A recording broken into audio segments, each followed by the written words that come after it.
may butterfly. Kasali ba yung butterfly dyan? Wala, yung rocks ba yan? Nandito kami sa ano, Terminal 2. May mga butterfly. Oh, meron. Kasama ba yun? Oo, nandyan.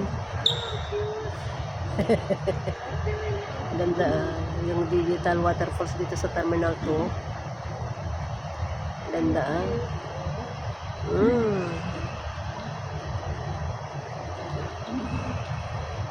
Hanggang alas 12 lang to ino-off nila. Daw sabi ko dito kami nakaupo. Noted daw. Kaya dito muna tayo mag-upo-upo. Waiting for our friend. We're going ko pakain. We're going for dinner. Tawag ko kung saan kami dadalhin pakain. Sabi ni Ate Mel, nakahanapan ako sinong papali sa'yo sa kondo. Wala nga, ayaw ko papuntahin doon sa Pilipinas. Bakit kondo yun? Baka mahuli siya, bla bla bla. Hindi yan ang ano isasagot ko. Mahirap makapasok doon. Saan kondo? Yung kay Adrian. Ay, ayoko na din. Yun nga, wag tsaka hindi. Oo, yun. Ayaw makita ng bigyan doon kay sa kaibigan ni Ate Mel. Si Liling. Parang ayoko na. Ayoko na din Nagbabantay. Binabantay. Kaya nga, parang ayoko na din mag-ano. Kaya nga, huwag na kayo magtrabaho. Tama na yung kahit kunti lang. Sabi ko nga kaya. Kunti na. Sabi ko kaya. Yung kaibigan mo naman, nagbabantay. Pasilip-silip. Yan. Baka uupo ka doon o magtalibabat sa telepono. Oo, binabantayan. Kaya sa kwarto ka na. Bahala na yan. Sabi ko, Kahit maliit, wag na yan. Ayan. Oo, tingnan nyo. Nagiba na yung kulay. Nagiba na. Di ba may butterfly kanina na maliliit? Ngayon, ano naman?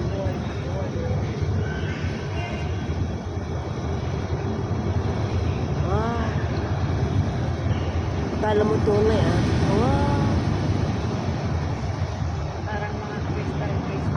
Oo nga Ang gagaling talaga ng ano ito? Gumawa, nakaisip. Kataba ng mga isip.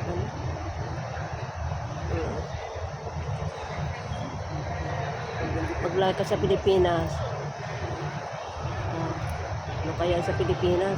Yung mga flood control na nga Diyos ko. Talagang wala. Talaga ang tao sa Pilipinas.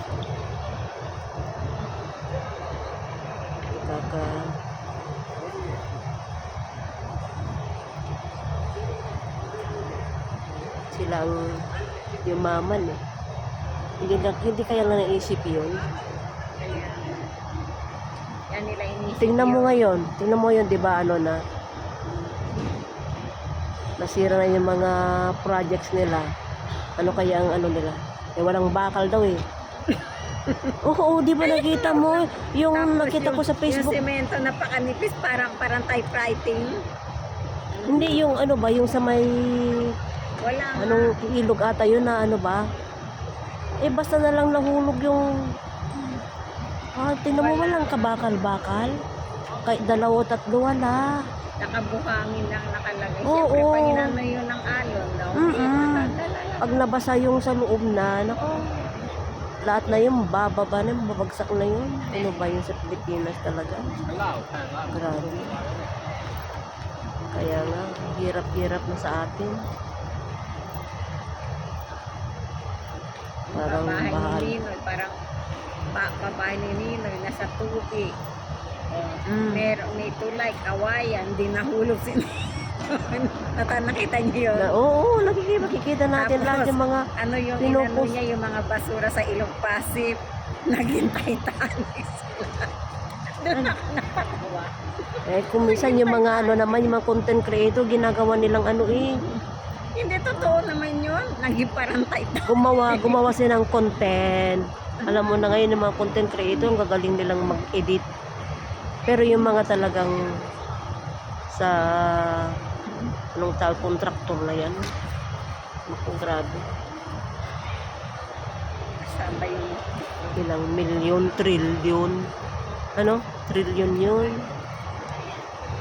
Hirap naman magsalita kasi. ang dami pa pong people. Biruin mo. Mainit pa. Iba na naman. Hindi, yung pati. Maganda may butterfly. Noong araw yan, nakikita ko na ano ba yung kinokontent yung mga, sabi ko, mga thousand na mga views nila, no? Pero ngayon, parang wala na, hindi na, wala naman nanonood ba? Kasi nagsasawa na din eh. Tingnan mo, wala namang picture. Noon, nako, wala kang space. Ito. Sana yung butterfly. Gusto ko yung blue butterfly. Mamaya, lalabas din yun. Ang galing. Kung nakaisip nito, ang ganda, no? Nakakain yata kami dyan sa beach garden. Mga kwan naman Noon kami, hindi pa nag ano ng amo kong babae. Naku, pag Saturday, Sunday, sa layas kami, no? Layasan kami, no? Kung saan kami pupunta. Pero ngayon, wala na. Yan na, nag-iba na. Yo. Parang ice na lang ba? Oo. Parang, ano yan? Ano yan?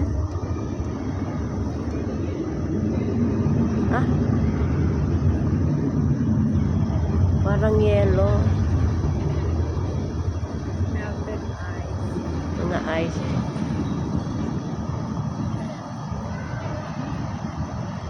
Tingnan mo ang Singapore, walang korupsyon, ano? Tingnan mo yung mga tulay nila, solid na solid. Sa atin, kakatakot.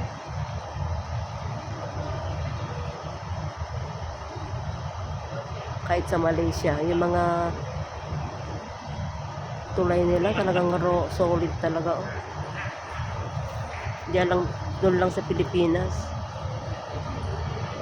Trillion ang mga project nila. Bago ako mag-senior, gamitin ko rin yung passport ko. Punta ako sa Singapore. Nag-tour ako. Pag pinag-tour ka ng amo mo, kailan bang ano mo? Kailan ang ano niya, expire na? Matagal pa yun sa akin. 2031 pa yung passport ko. 2030 sa akin. 31 sa akin. 5 years. 5 years pa. Kaya nga bago ako mag-senior, kasi pag mag-senior na ako, papalitan ko na ang ID ko. Sandokan na ako. Bago ko palitan, punta ako ng Singapore after 1 year. Oo, sabihin mo sa alaga mo pag nag-asawa ka na kamo. Bigyan mo ko ng ticket kamo. For 2 weeks. Pwede. Alam mo yung ano kaibigan ko dito? Nag-overstay siya ng ano eh. 40 days. Nag-overstay siya na nagbayad siya. Ay, hindi, tama na sa akin yung 1 week lang. 2 weeks, pwede. Ay, naku, Diyos ko po. Bayaran ka. Ay, sabi pong gagawin ko. Next year. So, di ba itong year? So, another next Chinese New Week pupunta ako dito para ako magluto. Di ba? Di may ampaw ako. Yan. May ko. Sabi mo, every year punta ako diyan kamo. With the ampaw kamo, $300. Ay, makukuha ko yun. Pwede. Yun, kung magbibigay sa'yo ni... Magbigay sa'yo ni... 50-50. Pag nandito pa ako, bibigyan kita ng 50. 50-50. Oo. Diba? Nandito pa si Maria. Uy. Nakataba dito sa atin, men. But, oo man. Oo. Isang kitang pamasahe sa Chinese New Week. Siyempre, Basta, yung amo mo ang sagot sa ano. Kahit Jetstar na kung ano-ano na, huwag mo na piliin yung mahal.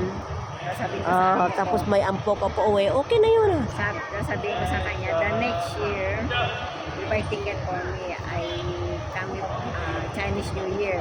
If I ticket for me. By next year, January ang ano nila. I cook for you Chinese New Year. Stay ka dito ng 2 weeks. Pero doesn't mean na dito ka ng Chinese New Year, eh, stuck ka dito. Sabi mo, going out ka mo. Chinese New Year. Mag-collect ako ng ampaw. Huwag na, di ba? Good idea. Ah,